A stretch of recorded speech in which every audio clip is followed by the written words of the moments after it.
नमस्कार, मैं जयंत लोखंडे। हर जुबा पर एक दिन तेरा नाम होगा, हर कदम पर तेरे दुनिया का सलाम होगा। जीवन में संघर्ष करना तो डट कर देखना, समय भी तेरा गुलाम होगा। आज का युवा उसके भविष्य के बारे में क्या सोचता है? सरकारी व्यवस्था के भ्रष्टाचार पर संघर्ष करना उसे कितना आवश्यक लगता है?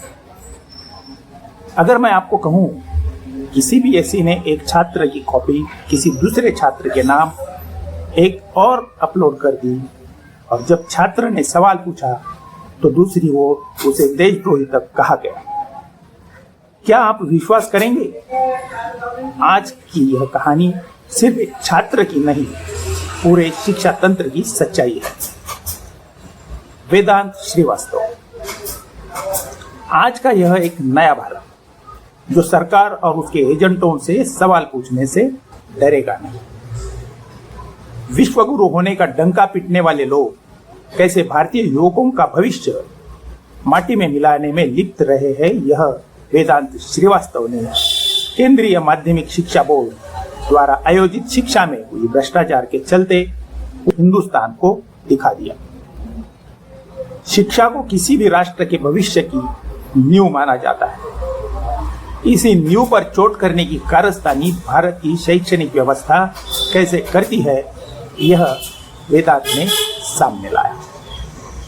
हाल ही में सीबीएसई की ऑन स्क्रीन मार्किंग यानी ओएसएम प्रणाली को लेकर उठे विवाद ने मूल्यांकन प्रक्रिया की विश्वसनीयता पर गंभीर सवाल खड़े किए और एजुकेशन मिनिस्ट्री और सीबीएसई ने इस मूल्यांकन प्रक्रिया को बनाने में किए भ्रष्टाचार को किस शिद्दत से अंजाम दिया, यह देश के सामने लाकर रख दिया।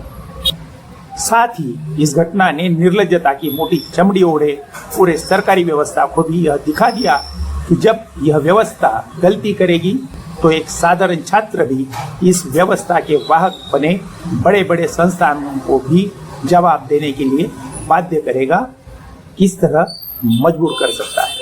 इस संघर्ष का सबसे प्रमुख चेहरा बने वेदांत श्रीवास्तव, जिन्होंने अपने साहस और दृढ़ता से लाखों विद्यार्थियों के शोषण की आवाज को स्वर दिया।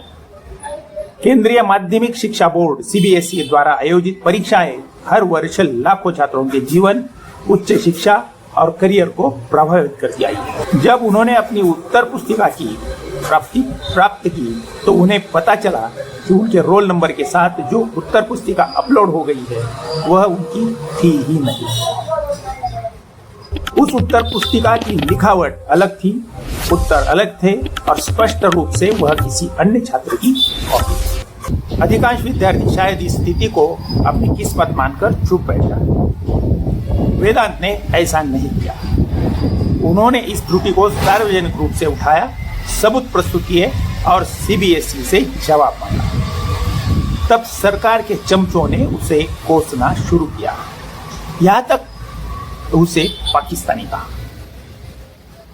यह इस पूरे प्रकरण का सबसे चिंताजनक पहलू है। वह सामाजिक प्रतिक्रिया थी जिसका सामना वेदांत को करना पड़ा।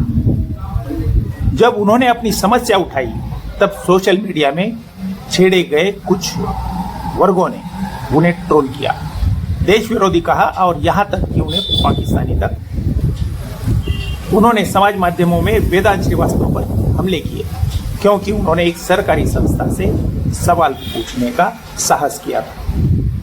यह घटना हमारे समाज के लिए भी एक चेतावनी है। क्या किसी नागरिक या छात्र द्वारा अपनी समस्या उठाना देशद्रोह है? क्या सरकारी संस्थाओं से जवाब मांगना गलत है? आपको क्या लगता है?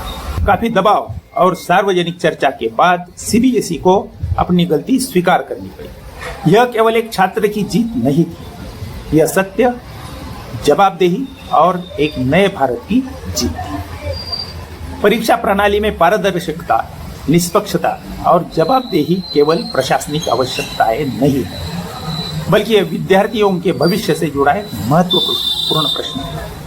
लेकिन क्या सरकार को यह प्रश्न उतना ही महत्वपूर्ण लगता है? आपको क्या लगता है? कमेंट में अवश्य लिखें। हमारे साथ आपका आवाज शामिल कीजिए। इस चैनल को सब्सक्राइब कीजिए, इस वीडियो को लाइक कीजिए और ज़्यादा से ज़्यादा लोगों तक इसे पहुंचाएं। यस, जय हिंद।